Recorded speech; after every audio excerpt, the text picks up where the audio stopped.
अकाल। कैसे हो आप लोग। आज का वीडियो हम देखने वाले हैं IAS के ऊपर, और इस वीडियो को आज हम देखेंगे कि वो रोए हैं अपनी कामयाबी की स्टोरी के ऊपर।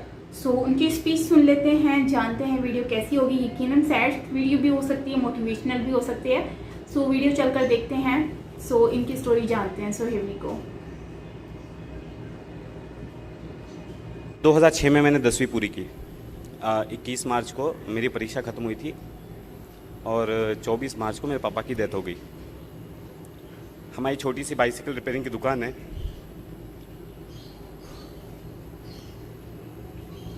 तो पापा के जाने के बाद एक निर्णय लिया कि घर के सब प्रेशर डालने लगे कि अभी घर का किसी को तो का ध्यान देना पड़ेगा। तो मैंने डिसीजन ले लिया, यार अभी पढ़ाई छोड़ देंगे, क्या करना है, 10वीं कर ही ली थी। सो एक डिसीजन लिया कि अभी पापा के धंधे को वापस रिवाइव करेंगे, पूरी तरह से डेडिकेटेड काम करेंगे, और पढ़ाई छोड़ने का पूरा मन बना के मैं धंधे में आ गया। उसके बाद फिर रिज़ल्ट आया 10th का, तब मैं अपने स्कूल में टॉपर था। घर पे आया, सब रो रहे थे। अभी बहुत अजीब लग रहा है। मैं कल इतने इंटरव्यूज़ दिए, मैं कभी नहीं रोया। पता नहीं, चाणक्य मंडल का स्टेज है, अपने परिवार जैसा है, इसलिए रोना आ रहा है। हाँ, तो मैं घर पे आया, मम्मी से बातचीत हो रही थी। फिर मम्मी ने तभी मेरे को पहले ही बोल दिया कि हम लोग सब काम करने वाले हैं, तू पढ़ाई कर। तो 11th और 12th ये दो मेरी ज़िंदगी के अभी तक सबसे कठिन वर्ष रहे। मेरा उस समय शेड्यूल ऐसा था, मैं सुबह 7 बजे 6 बजे उठता था, निकलता था 7 बजे कॉलेज, 1 बजे वहाँ से, 2 बजे से रात को 10 बजे तक मैं ट्यूशन्स पढ़ाता था। मेरी बहन स्कूल में पढ़ाती थी, ट्यूशन्स पढ़ाती थी। मेरे को 1 मिनट सेटल होने देंगे? या प्लीज़। ओके।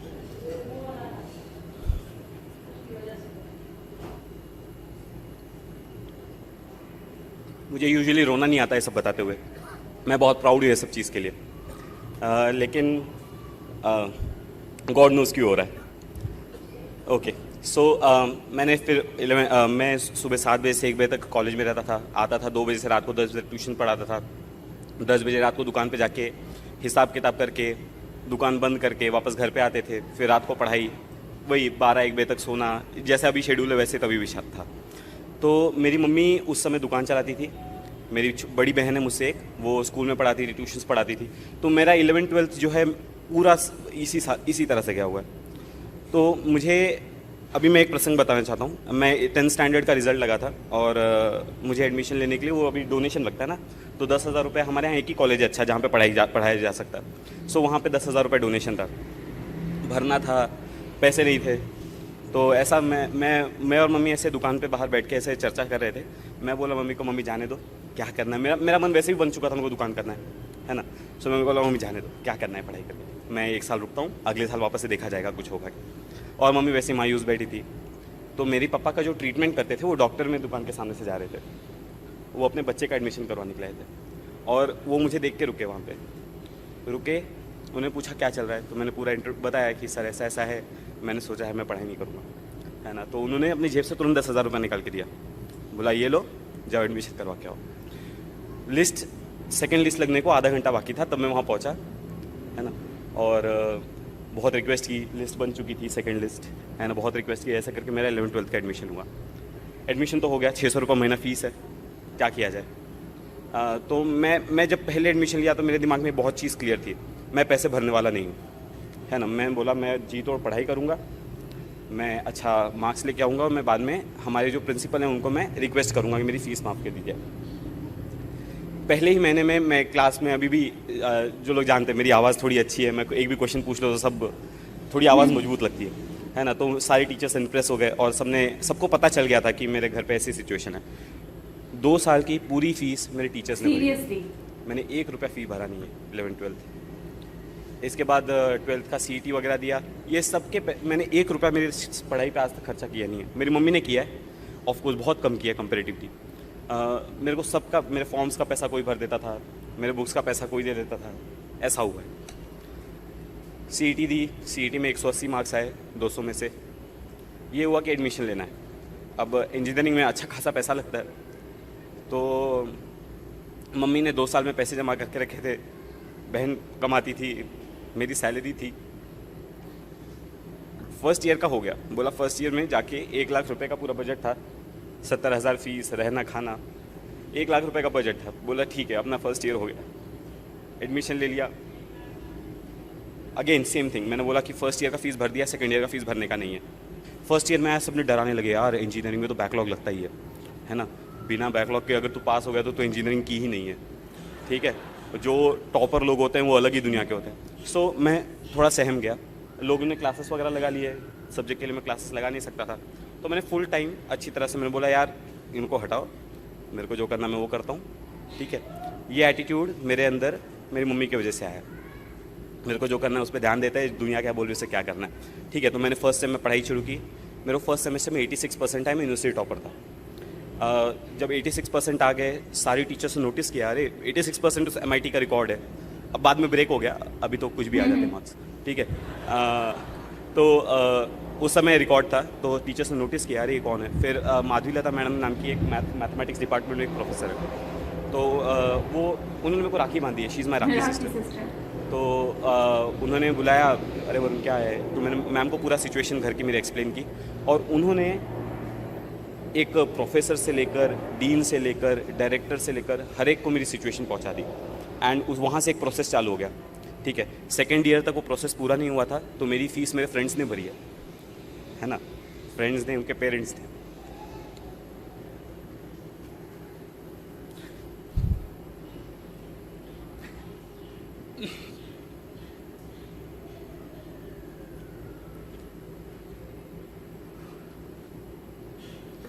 मेरा एक फ्रेंड शायद यहीं बैठा है, अभी आया है, मैसेज आया था।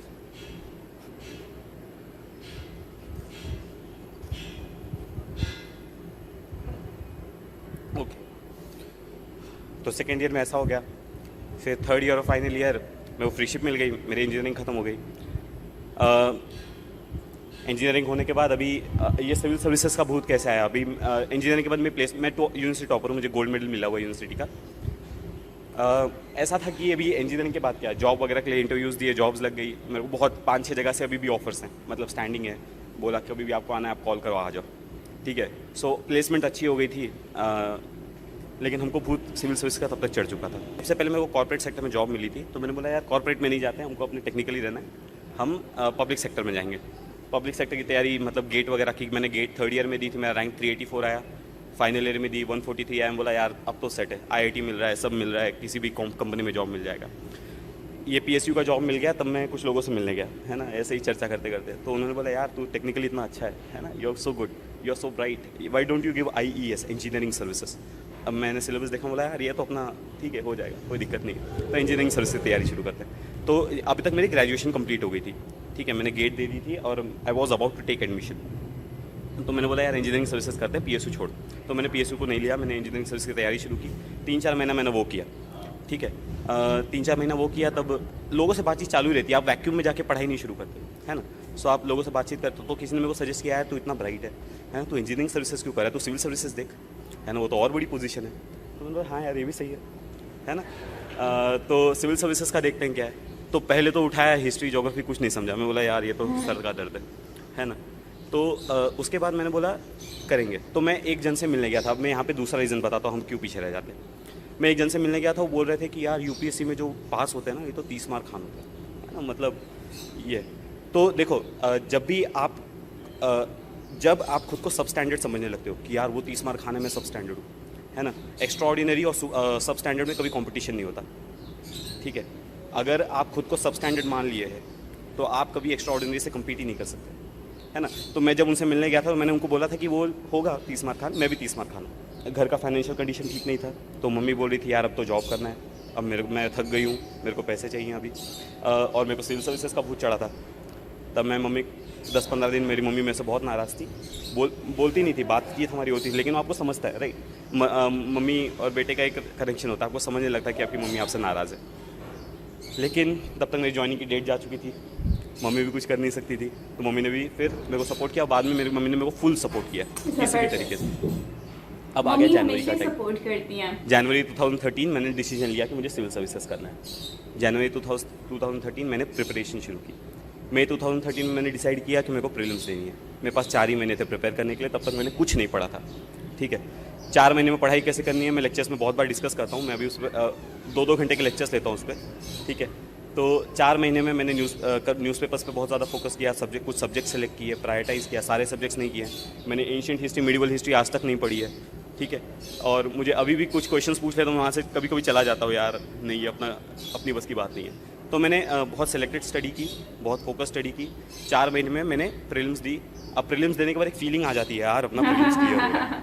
ठीक है, सो मैं एग्जाम हॉल के बाहर निकला तो अरे वो फीलिंग थी, अरे यार अपना प्रीलिम्स क्लियर हो जा रहा है, अब मेंस की तैयारी करना शुरू करना है। ओके ठीक है, मेंस की तैयारी शुरू। अब मेंस के लिए ऑप्शनल सेलेक्ट करना है। अब ऑप्शनल मैं लोगों से पहले बात की थी तो बोला था ज्योग्राफी ऑप्शनल अच्छा है, पबैड अच्छा है, बहुत लोग लेते हैं। तो मैंने ज्योग्राफी की पढ़ाई शुरू की। ज्योग्राफी पढ़ा, वो सविंद्र सिंह उठाया, अरे यार ये क्या बोल रहा है, 2 चैप्टर्स हुए, 2 चैप्टर्स इतने ज़्यादा हो गए कि कुछ समझ नहीं रहा था। मैं बोला यार ज्योग्राफी अपने बस की बात नहीं है, हटाओ। पबैड उठाया, वो थिंकर्स की लिस्ट, अरे बाप रे सर दुखने लगा, तो पबैड हटाया। उसके बाद मैंने एंथ्रो उठाया, वो हटाया, साइकोलॉजी उठाया, वो हटाया। अब इसमें जो है अब तक प्रीलिम्स का रिजल्ट आ गया था मेरा, ऑप्शनल फाइनल नहीं हुआ था। अब ऐसी हालत में क्या किया जाए, मैं चिन्मय भैया के पास गया, अरे चिन्मय भैया ये क्या हो गया है ना, मेरे को समझ में नहीं आ रहा मैं क्या करूँ। तो चिन्मय भैया ने बोला एक काम कर, तो अब तू पोल साइंस पढ़ के देख। ठीक है, तो मैंने पोल साइंस की शुभ्रा रंजन की बुक है, मैंने वो उठाई और वो काफ़ी सिंपल लैंग्वेज में लिखी है, तो मैं वो पढ़ा। मैं बोला हाँ यार ये जम रहा है अपने को। लेकिन तब तक मेरा तो अभी भी फाइनल नहीं हुआ था, मेंस के फॉर्म भरने का मौका आ गया था, है ना। अब मैं डिटेल एप्लीकेशन फॉर्म भर रहा था, तब मैं सारी बुक सामने लेके बैठा था, ज्योग्राफी की, हिस्ट्री की, है ना, और मैं सोच रहा था मैं ऑप्शनल कौन सा भरूँ। ठीक है, सो फाइनली मैंने वहाँ पे पोल साइंस डाला और उसके बाद मैंने पोल साइंस लिया, बोला अभी ये सब साइड हटाएगा, मेरा ऑप्शनल पोल साइंस है। ठीक है, तो ऐसे करने के बाद मैंने पोल साइंस की प्रिपरेशन शुरू की। दिसंबर में मेंस थी। मेंस में मेरा GS1 GS2 का पेपर बहुत ख़राब गया था। मतलब मैं ऋषिकेश भैया मेरे साथ ही थे, है ना, और GS1 का पेपर निकलने के बाद मैं डिप्रेस था। मैं खाना नहीं खाया था, वो ब्रेक होता है बीच में 2 घंटा। मैं बोल रहा था भैया मैंने 125 का अटैम्प्ट किया है 250 में से, वो बाद में ज़्यादा था, मैंने उस समय मिस कैलकुलेट किया था। हाँ ठीक है, तो भैया मैंने इतना कम अटैम्प्ट किया है। हाँ, तो मैं एकदम प्रेशर में था, लेकिन अटैम्प्ट कम ही है। तो मुझे ऐसा लगता है मेरा रीज़न क्या है सेलेक्ट होने का, मेरा अटैम्प्ट बहुत कम है। मैंने मेरे आंसर्स को हमेशा ओरिजिनल रखा है। मैं 10th स्टैंडर्ड से 11th स्टैंडर्ड से मैंने कभी डाइजेस्ट फॉलो नहीं किए कोई, मैं अपने आंसर्स खुद बनाता हूँ। मैं नोट्स मेकिंग का मैं सबको एडवाइस देता हूँ कि नोट्स बनाने चाहिए, 4 फ़ायदे हैं वगैरह वगैरह। नीचे बैठे थे, रिजल्ट आने वाला, मेरे को चिन्मय भैया का मैसेज आया कॉन्ग्रेचुलेशंस करके। तो मैं चिन्मय भैया को फ़ोन लगाया, भैया आपने रिजल्ट देखा क्या?